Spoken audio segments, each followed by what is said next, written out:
Welcome to Misericordiae Hospital, Buru Buru Clinic for holistic medical services. This is Buru Buru Medical Center, which is part of Mata Hospital. And at Buru Buru, we essentially offer services offered in Mata Hospital. We are located in the first floor failing building above Quickmart. In Buru Buru, we have general consultation Monday to Friday. Saturday and Sunday they are still available. We still have specialists. On Tuesday and Thursday we have our gynecology clinics running from 8 a.m. to 2 p.m. We have a pediatrician clinic running on Wednesday at 8 a.m. to 2 p.m.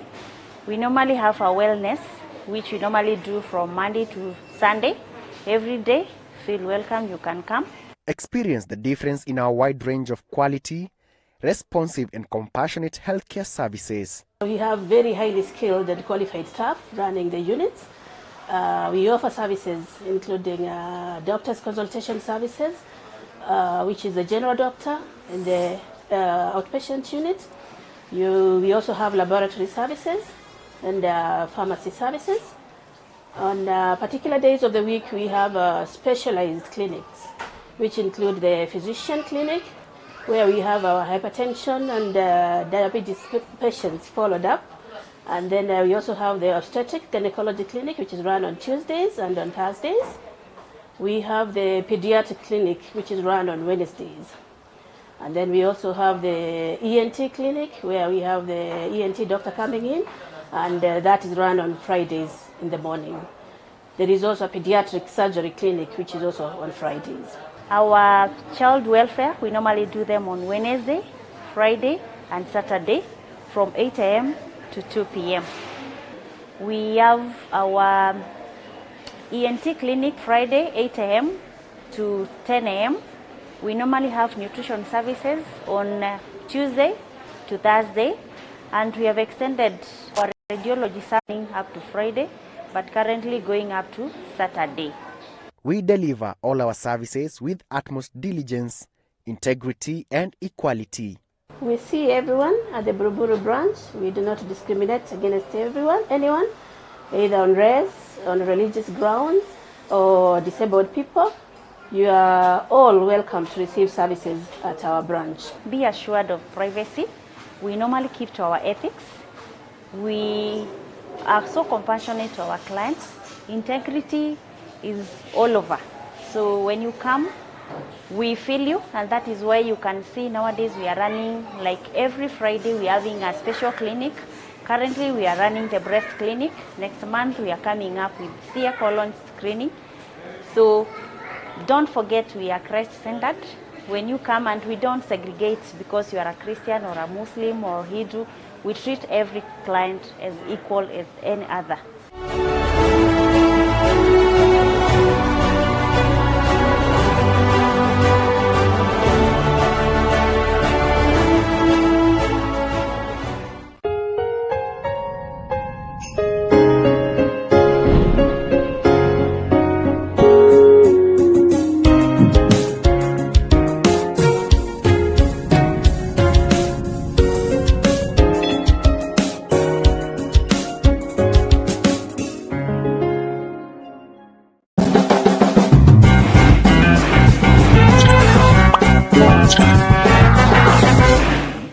Welcome to Mata Misericordiae Hospital Health Discourse with me, Maureen Kimani. Well, and today we shall be talking about a stroke. According to World Health Organization, that is WHO, research on stroke, it's about 15 million people worldwide suffer a stroke. That is about 5 million people die, and about the rest of 5 million people are disabled. That is building and placing a very big burden to the family and the community at large. And in the studio we have a guest who will be talking to us about this stroke. What is it all about, and what are some of the causes, and if one can do a self-examination on this stroke. That is Doctor from Mata Misericordiae Hospital, and he will be introducing himself right now. A very good morning, Dr. How are you? Fine, thank you. How are you? I'm good, thank you. My name is Dr. Isaac Okulu, one of the medical doctors at Mata Hospital. And today we are pleased to have a talk about the stroke, which is one of the major cause of death in worldwide, as we know about the lifestyle-related and non-communicable diseases. So in a few minutes, I think we'll be discussing more about that. Thanks so much. Exactly. Thank you so much for making time for this health discourse and to make sure that you enlighten our viewers and you give out this information about stroke. If someone can be able to maintain and they cannot be able to be prone to this stroke. Well, and to you, our viewer, in case you have any question, you can text us on 0717 42486, or you can use our SMS number, that is 21760. A very good morning once more. I'm Maureen Kimani, and let's get started. Tell us this medical term about stroke. What is it all about? Okay, stroke is basically meaning changes or interruption with the blood flow. And in simple terms, when we talk of stroke, we're saying that you've gotten changes within the blood flow of the brain, and these changes can be caused by a blockage to the flow in the brain cells. That means your blood vessels, or the blood that carries blood vessel that carries blood from the heart to your brain, it gets blocked for whatever reason, and you don't get enough blood supply to the brain. And also it can be you getting a blood vessels which is bursting and pouring blood in a place that is not supposed to be receiving the blood, and interfering with the place in the brain that should receive the blood. So basically that is what we refer to stroke. Okay, Yes, and yes. when you talk about the brain, we understand that it's a very sensitive part to a human being. And how common is this stroke in Kenya? Because we have seen globally it's a very high rate. We're talking about 15 million people. Tell us, how common is it in Kenya? Yeah, especially in Africa generally. These stroke conditions or non-communicable diseases used to be on a low rate, but as per the study now, they're trying to increase. So we are getting very high fold of the number of stroke cases and also other non-communicable diseases in Kenya. So it's becoming actually a warning sign to almost all the health workers and the country at large. Okay, and who is more likely to be affected by this stroke, or who is more prone to having this stroke disease? This stroke tends to affect all age, even from children to elderly people, but women tend to get it at an earlier age, and no, they tend to get it at a later age compared to men. And when they get it at a later age, it has very high mortality rate compared to men. So the stroke can get everyone, despite you're young, you're old, just depending on the risk factors that you have. Yes, Why women are mostly, not the men? I don't know, but it's more about the study. So maybe since we have different, sometimes genetical makeup, and then our lifestyle tends to be more different from men and ladies. So you find maybe ladies, they tend to live a reserved life also at a particular time compared to men. And then men tend to have, they get involved in activities that probably predispose them to developing these symptoms early enough compared to women. Okay, and you just mentioned that even the children do have this stroke. What's the minimum age of children having this stroke? Definitely no minimum age. It can start from any age, depending on the risk factors, especially if they have the predisposing factors. Even at 2, 1 or 3 years, they can still get. But though it's more prevalence at the elderly age, say for 50 years and above, they tend to have a high prevalence for this. But any age can get, depending on the risk factors. You just mentioned about it's more for the women, not for the men. And if babies can have this stroke, does it mean it can be hereditary? Yes. There are studies that links to having chances of developing stroke. For instance, if we're going to look further in a few minutes to come about the risk factors, you realize there are some family members, or in particular families, they have chances history of developing the risk factors, and the moment they develop the risk factors, then they're easily predisposed to having the stroke. So that means we can link it to hereditary conditions. Some percentage do have that. Okay. Yes, yes. That's amazing. Okay. Tell us, what are some of the types of these stroke? Okay, stroke, basically we have the two major ones. The one I tried to describe in a simple term, that you are having a blockage to the blood vessels that is supplying the blood to your brain. That is one. And then and it's a major, and it's the most common one. We call it ischemic stroke. So the blood gets blocked, and then you don't receive enough blood to your brain cells where the blood was supposed to go. Then the second one, which is not very common, is we call the blood is bursting. So the blood vessel bursts, or it breaks, and then it pours blood into the brain where it's not supposed to be poured. The third one, which is not very common and not very serious, is called, but it's a warning one. When you get it, you need to be very careful, because you're already at the high alert of having a major stroke. We call it TIA. So sometimes you can call it a beeping stroke. It's something that beeps you, and within 24 hours it has disappeared. But the moment you get that, you need to be very, very careful. Yes. That is a transient ischemic attack, TIA. Yes. All right. And what are some of the causes of one having this stroke? Causes of the stroke, the major one is we tend to merge them together with the risk factors. Okay. All right. But the major one normally is people who are living with high blood pressure. If you have very high blood pressure, you tend to have a stroke if it's not controlled. For instance, very high blood pressure will lead to either you blood is bursting, okay, and you cannot, and when the blood vessel bursts, then it pours the blood in the wrong place. They're supposed to follow a channel, but the moment now it bursts, it ruptures, then you get exposed to getting the stroke. Then another main cause is you having your blood vessels, the arteries, we call them arteries in the brain, they're having like a clot, okay? So it blocks the flow of the normal blood to other parts of the brain, okay?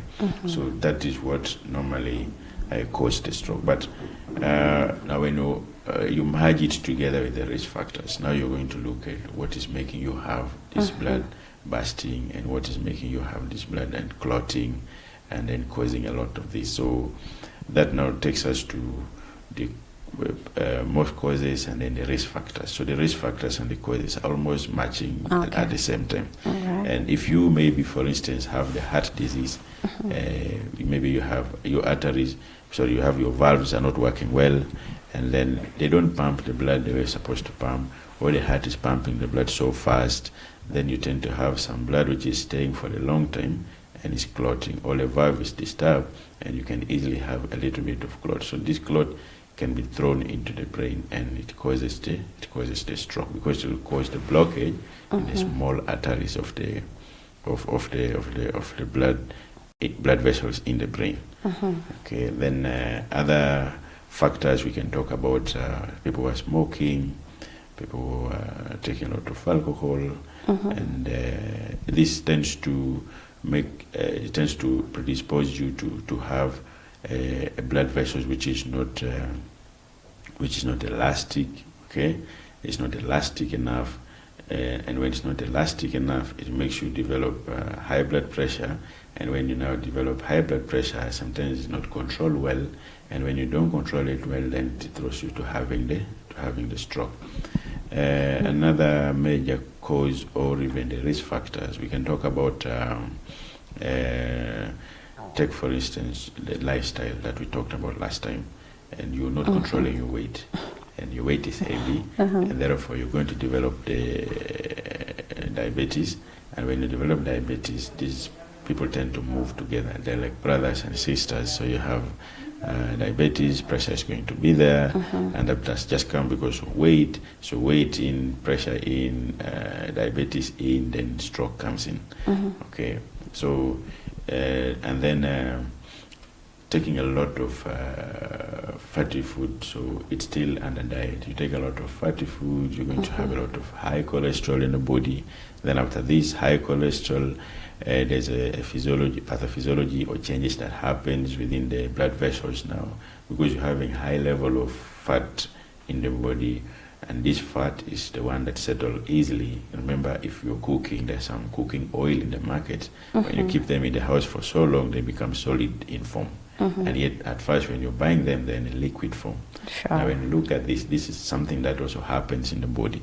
You're eating this kind of fatty food, or the cholesterol as per se, and they have the one that settle very fast. So they can easily also settle along the blood vessels, and when they settle, they form a complex, or they form what is called a plaque, and these can block the blood vessels.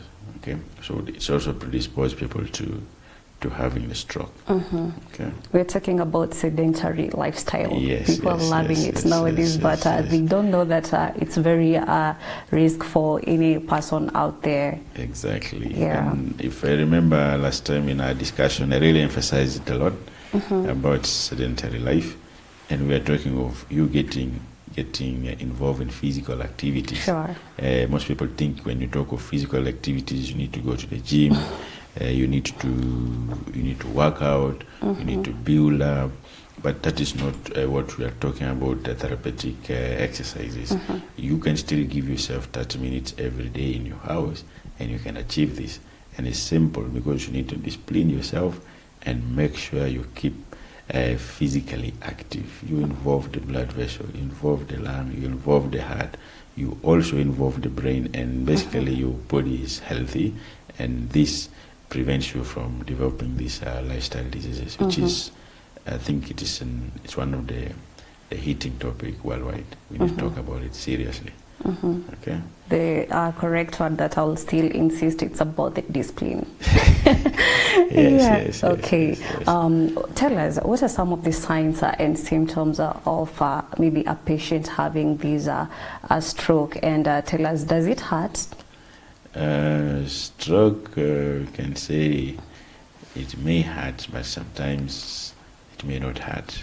Okay, because it presents in a very fast onset.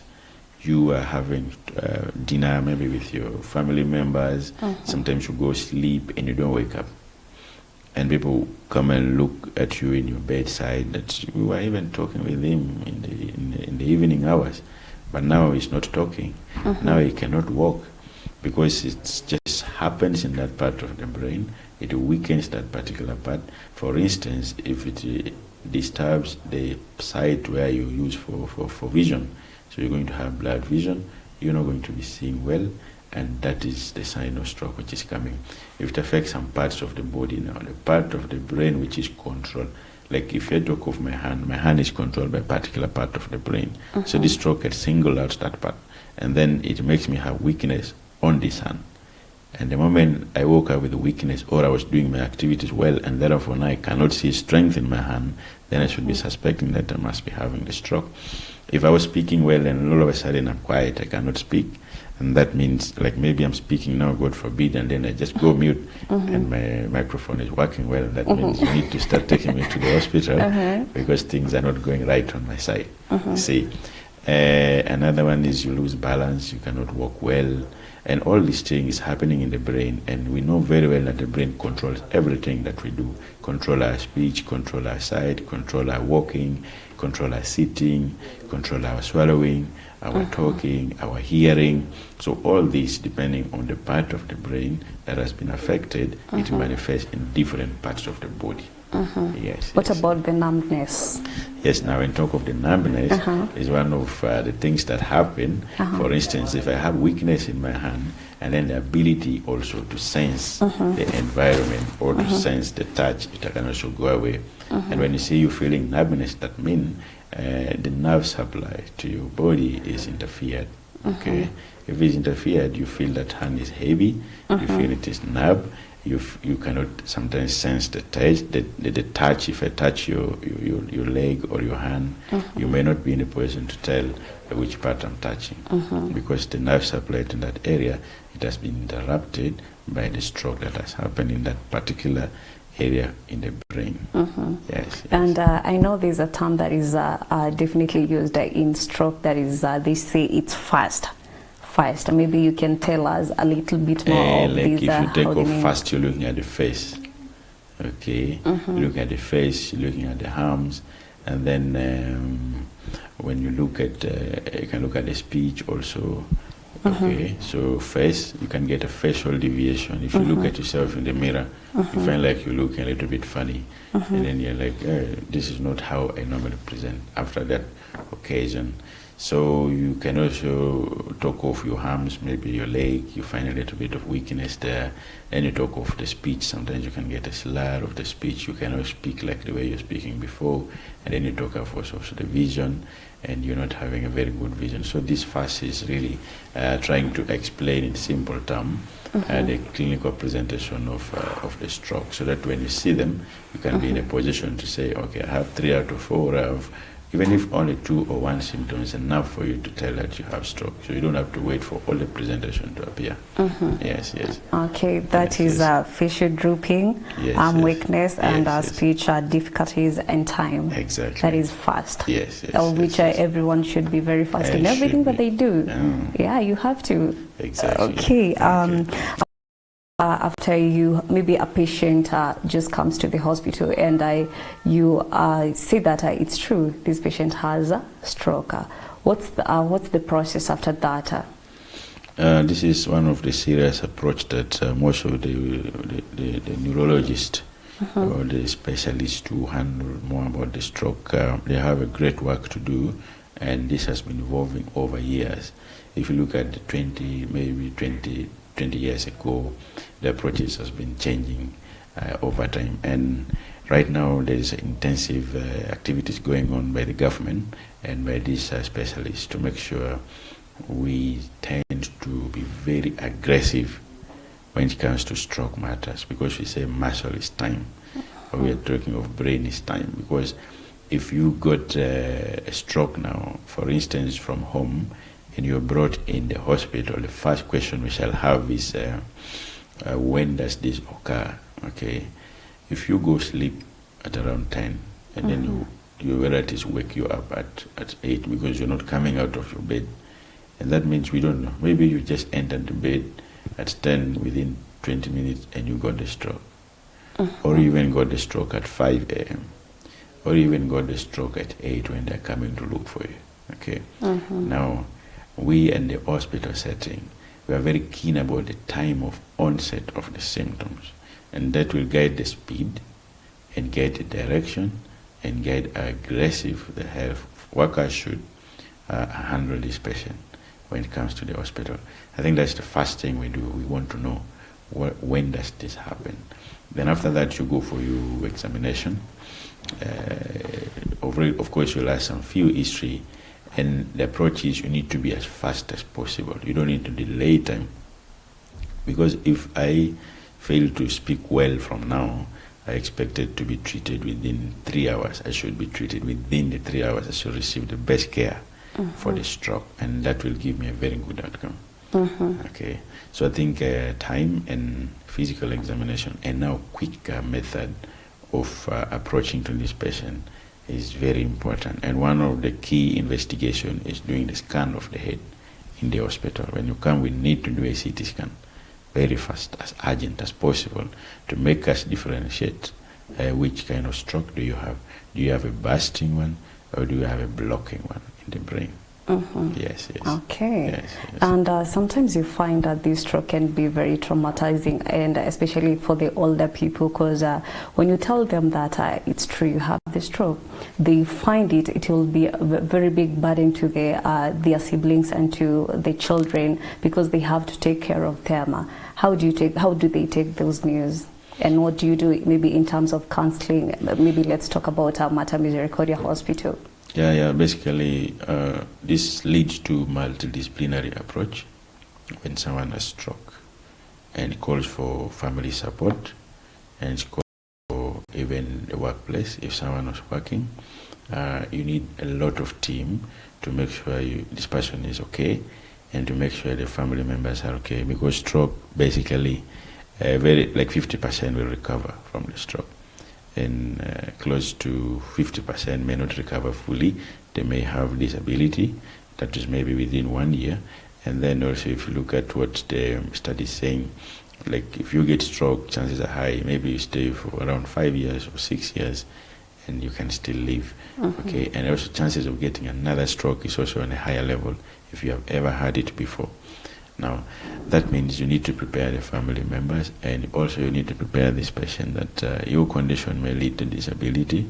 And now when you have disability, of course, if the patient is very agitative, the patient is in denial, you see, like you need to change your life. Before you used to live a different life, now you're living a different life. Maybe you used to wear your own clothes, but now you can't wear it. Say you used to walk well, but now you're walking with support. Sure. And you're moving in the community. So I think even the community at large needs to be educated that these people have got stroke, but they still have the rights to live with us. Like the way they're making campaign on disability people, they should also do the same thing for people who get stroke. In every family, if you have a disability person, the campaign is them to get the equal rights, get the equal treatment, get the equal education, and be given privileges where necessary. And also, if you have a person with stroke and has disability, they qualify to be in the disability group, and they need to be given enough support. Also, maybe throwing it back to the government, like in the government policy, people with disability, they have some benefits. And if we have a stroke patient certified by the medical practitioner that this person got stroke, and I think they also need to be treated the same way. So you scale this to family level, community level, and the government level, so that we support them in all ways. And therefore, they'll feel like at home. They'll not feel disowned. They'll not feel they're incapacitated and they cannot perform the way they're doing before. So it needs a lot of approach, and start from the hospital. True. We need each other. Exactly. And with that, we're going to take a very short break, but we will be right back with this health discuss. And in the studio, we have Dr. Okulo Isaac from Mata Misericordiae Hospital. Stay tuned. We shall be right back in a very short time.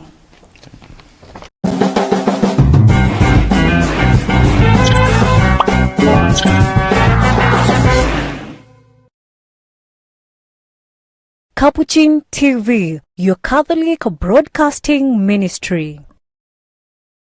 Catherine Macaulay Nursing School is a leading institution in Kenya of competitive training in as a midwifery school. The school is run by a highly qualified faculty, a specialized person with a master's in critical care, nephrology the same. Our clinical instructors for these programs are also specialized in their various fields. The school is licensed and accredited by the Nursing Council of Kenya to offer holistic training in various nursing programs. We have general nursing, that is the Kenya registered nurse. We have higher diplomas in Kenya registered midwifery, Kenya registered critical care nurses, Kenya registered nephrology nurse, and also we have theatre nursing, which is called Kenya registered perioperative nursing. We do admit our students from all over the country, especially for the basic diploma, that is the Kenya registered nurse program. And for higher diplomas, we admit, again, we have a Pan-African presence. We have students from Congo, from Rwanda, from Uganda, and from other countries. But basically, most of our students are Kenyan, those ones who have graduated from our Kenyan institutions. Enjoy your learning in a friendly environment with adequate training facilities, including a fully fledged skills laboratory, library, lecture halls, and accommodation amenities. We have good facilities for our training. We have a very well equipped skills laboratory. This is for all the programs, both the basic diploma, the Kenya registered nursing, the midwifery, the critical care. Nursing is a noble profession because we work with our clients at different stages of their lives, right from birth up to end of life. When a baby is born, a nurse is present. When a baby is brought to receive vaccines, a nurse is present. When you fall ill, the nurse is by your side. And even at the end of life, a nurse is present. So we are there to give our services throughout each stages of human life. For more information, call us on 0732 163 164 or 0719 073 164 or visit our website at www.matakenya.com. Capuchin TV, your Catholic identity.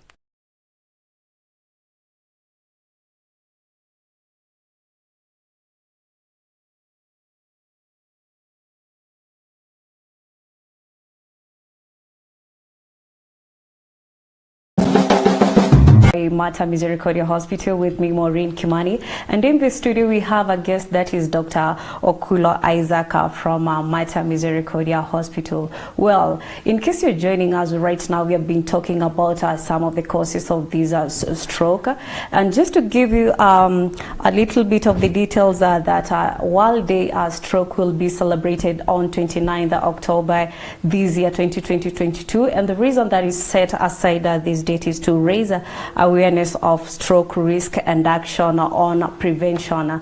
Well, as we continue to understand more about the stroke and if there's some of the ways that we can do to prevent the stroke and to help even our family members and even our relatives that have this stroke, and maybe we can help them to and make sure that they are very okay, and maybe in future we don't have anyone suffering from this disease. And we say prevention is better than cure. In case you have this kind of a sign as a viewer, you can just go to Mater Misericordiae Hospital and you will be catered for.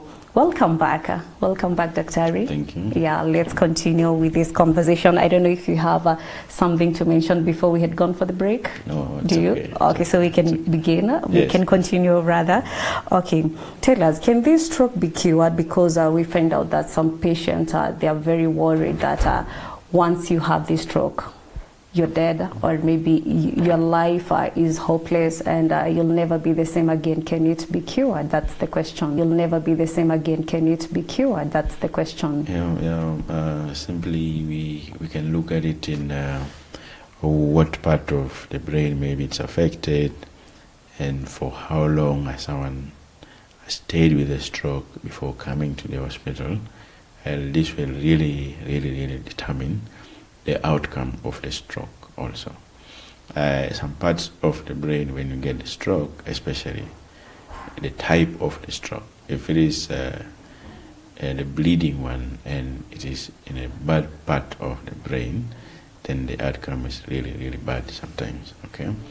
If it is the one which is causing the clot, and then it has happened in the brain and it was picked early enough before much damage has happened to the brain cells, then these people, when they get the right treatment, they can really recover without even disability. As we said, 50% can fully recover without even any disability, but they tend to get recurrency of the stroke. Okay. So this makes a cure, it can be there and people can recover fully and they do other activities well, and the lifespan they have is quite much after that. They can live for more than even 5 years or 7 years or 6 years, depending on different individuals, and then also how the multidisciplinary approach of the stroke is taking place to this particular patient. Okay. For instance, you identify the risk factors, you identify the cause, and you treat the cause, or you control the cause aggressively. The more you put more energy in controlling the risk factors, then the more lifespan you're giving to this particular patient, not to have the recurrence of stroke. Okay? Yes. Basically, that is what normally happens. Cure can be there, but sometimes you get the recurrency, and you take controlling the risk factors may be a problem, and then can lead to a lot of disability in this particular patient. Okay, Yes, and yes. what's the treatment or plans for stroke? The treatment plan for stroke, normally we encourage more of prevention, okay, and taking care of the risk factors. But the moment it has already happened, and then we have a specific medication according to which kind of stroke is that. For instance, if it is a bleeding one, you want to slow down the blood pressure, and not too much slowing down of the blood pressure. You slow it slowly, and then you tend to give specific medications in the hospital that will help this patient to get better. And then if the bleeding is in a particular part of the brain and causing a lot of problem, we also do surgery for this particular patient. They can tend to remove the clot in the brain if it's in a place that the neurosurgeon can access. Okay, if you get the ischemic one, the medication that you're given, especially if you present very early in the hospital, we do what is called thrombolysis. So we try to break the clot in the brain with the medication that tends to break the clot. If you present later also in the daytime and you have gone now past 3 or 4 hours from the time you got the onset, then now they put you on what call them like blood thinners to try to thin the blood, to try to remove the clot, and therefore we dissociate the clot slowly, and time comes when they all get cleared from the brain and your functionality can come back to normal, or you can have a disability because now you have stayed with the stroke for so long, and that part of the brain that got involved, it is dead, or it has gotten much injured that cannot recover fully to the normal function. So that's what we normally give to this patient in the hospital. Yes. And how long does it take for a patient to recover from stroke if that is diagnosed earlier? I've cited somewhere about the study, but more studies are still going on. Around 50% within 1 year, they tend to recover with a little bit of disability. Then recovery fully is determined by what I've just described before. At times you don't recover fully because you've already gotten damage to the brain that maybe it's permanent, or it'll take a long time for it to recover. So recovery is 50-50 depending on the factors surrounding each and every patient that presents in the hospital. Yes. And I just to give you maybe a little history, my grandmother was diagnosed with a stroke sometimes years back, but she died.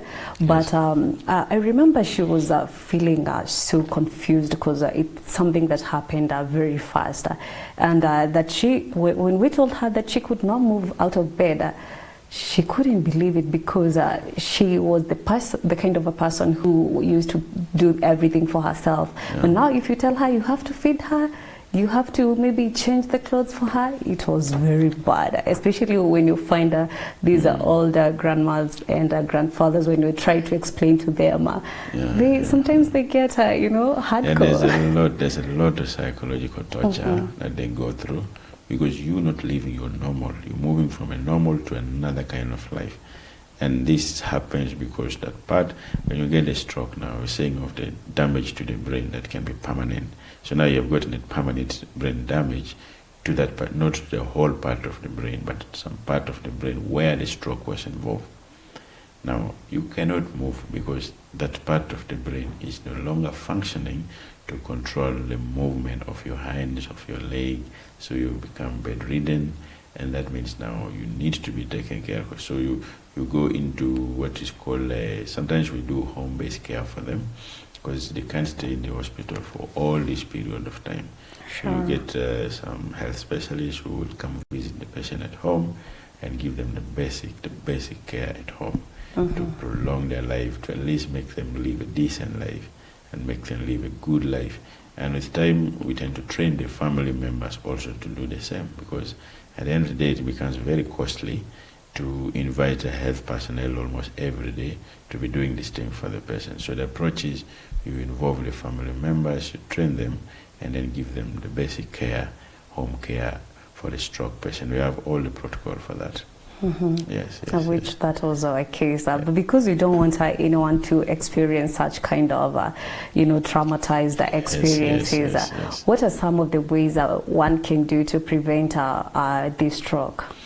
Prevention of stroke is it is one that to start with one person. You start with me, or they start with you. You need to look at yourself. When you reflect on your body, you reflect on your lifestyle, and this is where the prevention starts from. So we make always prevention. We move from individual level to the family level, community level, and the country level at large. Now, if you look at individual level, we are talking about whatever you're eating. Last time we talked about that. Whatever you're making it to enter your body, you must be very careful about them. Is it the food? Is it the drink? Is it that you're smoking something? So when we look at all those factors, and you tend to avoid them as a person, it will help a lot for you from contracting this disease or getting into the stroke situation. Lifestyle and diet will predispose you to having these non-communicable diseases like diabetes, like pressure, like having high level of cholesterol in the body. And when you look at all these are all the risk factors for the stroke. If you smoke a lot, if you drink a lot of alcohol, when you talk of drinking and smoking, this is one of the most difficult topics you don't want to talk about because you're affecting so many people in terms of even people who are doing business in the smoking industry. And it's on a Friday. And it's on a Friday, and you're talking about this. So you may have haters, or you may have people who don't want to see you because you're talking the opposite things. Okay, but at the end of the day, it's a bitter truth we need to speak. Even we health workers, people get tempted. We all have temptation, but are you able to control your life? Are you able to do something with caution, knowing that at the end of the day, there's a risk factor for this? This can lead me to somewhere. Now, when you do that, you always have it in your conscious part of mind, and you keep meditating upon it. And when you do it very well, trust me, you can come out of any addiction or any urge of having too much consumption or these things. Then you will always overcome it. Look at exercises, the same thing. Living a physical life, we don't have time. Almost all of us do not have time for ourselves. And this is very sad. People don't have time for themselves. You can have time for your relatives. You can have time for your spouse. You can have time for your job. You can have time for to do any other activities, go outing, do what, but you do not have time for yourself. And this is something that we need to understand. It. Having time for yourself doesn't mean going out and having fun, then coming back. Having time for yourself is you look at your health first. And when you're looking at your health, you're focusing on, am I really physically active? Am I doing what the recommendation is being given by the health workers? Am I really doing exercise? Okay, if I get cold today, let's go out. I go. Okay, another friend, let's go out. The following day, I go. And then when you go out there, there are 4 bottles of beers, and they've presented them, all of them to you. Do you love yourself enough that you can even say, no, I can't take 4. Let me take 1 and go back. Let me take a glass of wine and go back. But when you go there, you get excited, you get influenced by your friends, and you go into a competition of drinking. Yeah, and friends, especially they get excited because the bill is being paid for. The bill is being cleared for. Now that's another problem. This thing is for free. Oh, God, let me go for it. So you lose your control, and you don't even care about yourself. So you give yourself to other people. At the end of the day, you're living for them. You're not living for yourself. Okay? How many times do people even go out and sit alone and take 1 bottle and then go back home? Very few. You find people doing this thing in group, okay? You get people, and then you get excited, and you go in groups and do a lot of things, and at the end of the day, you don't know the damage you're causing to yourself. And this is something that we need to look at. Love yourself first, then the rest will come. Give yourself time. You spend 24 hours doing activities, and you don't even spend 30 minutes doing exercise. Nothing. But you're too busy. Okay? You're going to sleep for 8 hours. Why can't you sacrifice 30 minutes before you sleep? Do an exercise. Nairobi is cold, so you can use that strategy to take care of the coldness before you go to shower. You do exercise, 30 minutes sweat, and go and bathe. And then even bedside exercises, like in-house exercises are very important, like sit-up, push-up, all these things. They keep you active. In the morning, there are a lot of TV stations about exercises people do, or even YouTube. You watch them and follow them. 30 minutes, good. Don't train yourself, don't get tired, but do something and go. Make it your routine.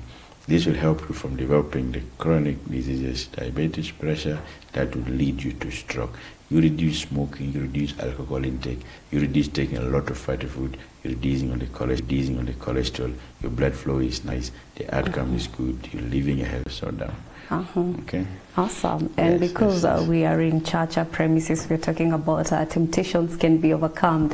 Even Jesus did that. So I don't know why yourself you have to excuse that you cannot be able to overcome this type of temptations because it's on a Friday. You have to take care of yourself, because once you don't, you will involve more people and you'll put more to danger and even more stressful, because they have to look after you, of which you could have avoided that. It's true. So it's they true. need to be cautious. Yeah.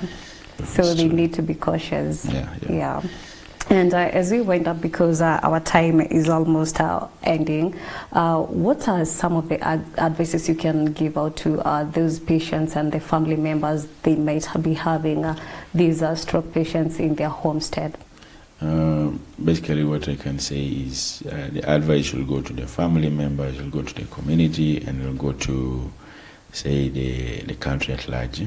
And this, most of the things we do, it is influenced by the policy, the government policy.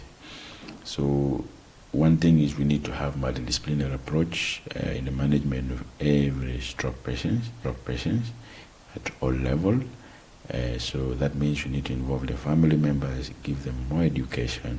We also educate the community, and then the government has to come in to set these policies on ground. And the policy that is very important is early detection of the stroke patient, and then early intervention. That is going to give a very good outcome in these patients. And that means setting more stroke centers in this country.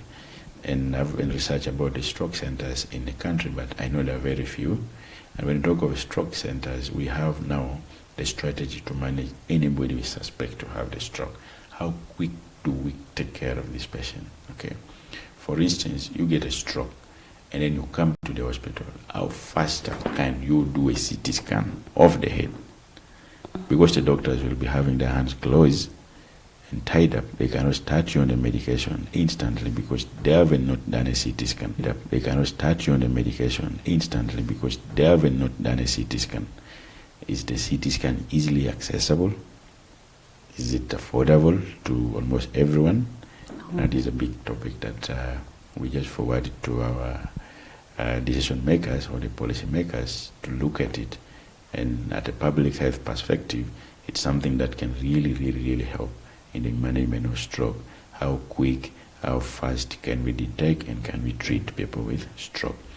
Then when it comes to prevention now, this prevention at the family level, it's okay, you can do your own thing. But now if you have diabetes and you have now pressure, is it easy to get medication for pressure and medication for diabetes? Because the moment you control this condition very well, you manage pressure well, you manage maybe diabetes well, maybe people who are living with the chronic kidney disease, or people who are living with sickle cell, for instance, that people who also get this stroke because of sickle cell. Now, how we control these diseases will help us to prevent the risk of getting the stroke. And this cannot be done by one person. It needs the family, it needs the policy makers, because for one to get good care for pressure and diabetes, it doesn't come from me alone. I need the family support. I need the community sometimes support. If I go for a function and I'm able to say I do not eat food with high salt, will they have those options for those who do not eat, or they're just going to cook food for everyone to eat equally? And I'm there and I'm hungry. I do not have what to eat. What will I do? I'll be forced to say, let me eat only for today. Then tomorrow I can start my life. Okay? So by doing that, you're really getting tempted, not because of your own mistake or your weakness, but it's the community weakness. Okay? If you're able to, you may be able to do a CT scan of the head And take, for instance, you have gone maybe for a particular function in an area which is far away, and you happen to get a stroke from there. Can you easily access the facility with a CT scan in that area? If you can do that, that means you're going to save your life, because of where you are, they already facility that can handle the stroke. But if it happens and you're there and you cannot access this, do you need to transport yourself to Nairobi or big cities where you can do this? By the time you do that, is it easily accessible to reach the place? Now, that is a question of policymakers and the government policy in the prevention of the stroke. Yes. Thank you so much for that parting shot. And not to miss, maybe in case you have visiting days at Mater Misericordiae Hospital, you can just give the viewers the days. Yeah, we have days, the clinic days, and these clinic days are basically for these communicable diseases like diabetes. We have the one for the hypertension, and then also we have a neurology clinic, the clinic of the doctors who handle the brain-related problem, which is stroke is one of them. We have them already. Even if you go to the social media, everywhere you will find them, or if you can't get them, you can just dial the number of the hospital and then they'll connect you immediately, and basically you'll get help, because we have people who are responding very fast in the hospital, and they're committed to make sure you stay a healthy life. The decision is yours. You take control of your body and take control of your health. Thank you so much. Thank you so much, Dr. Isaac, for that parting shot for you. And mine is that, as you say that today you are on a Friday mood, take charge and just digest whatever we've been talking about right here on our Health Discuss on here on Capuchin TV about the stroke. So I just want to say thank you for the people that have been behind the scene. We have Felix Juma and Chris Derito. We have Semi Bor, Frederico Cheng, and lastly but not least, as usual, we have Michael Kibandi, our transmission manager. Thank you so much for the good work that you're doing. May God bless you. Have a nice time. See you on Friday, right? Okay, goodbye. Thank you.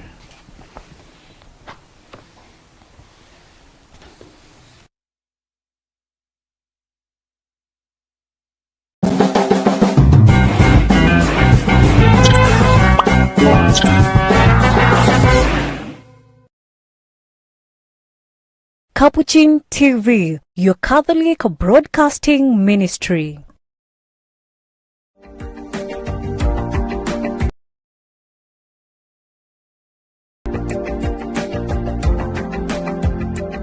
Welcome to Mater Misericordiae Hospital, Nairobi CBD Medical Center.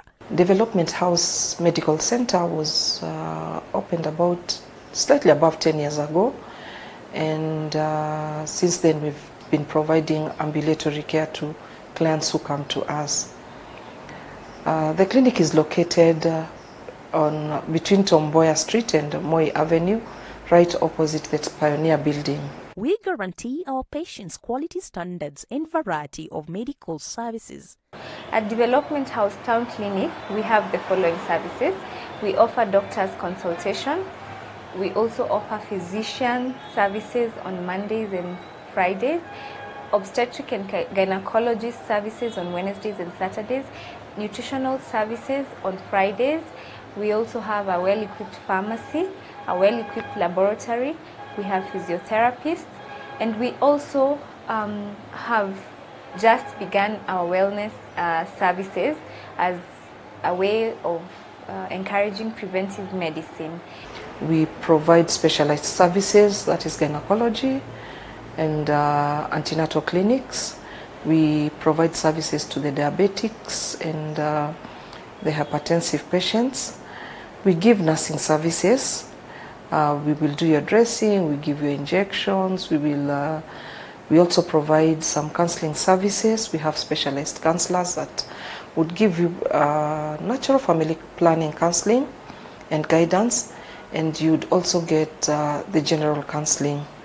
We also provide adult immunization, and basically for adults who want to travel, we are able to give you the vaccines that you need. We uphold the dignity and privacy of our patients as we strive to meet your healthcare needs holistically and in a more compassionate way. The service that you'd receive at our medical center is a value with a touch of Christ. We do not just want you to be taken care of physically, but you also think about your spiritual care and spiritual growth. Visit us every Monday to Friday from 8 a.m. to 6:30 p.m. and every Saturday from 9 a.m. to 3:30 p.m. and get value for your money. We ensure that you're seen within the shortest time possible, however, providing quality care. I welcome you all to Mater Hospital CBD. We assure you of timely, efficient, and satisfactory services.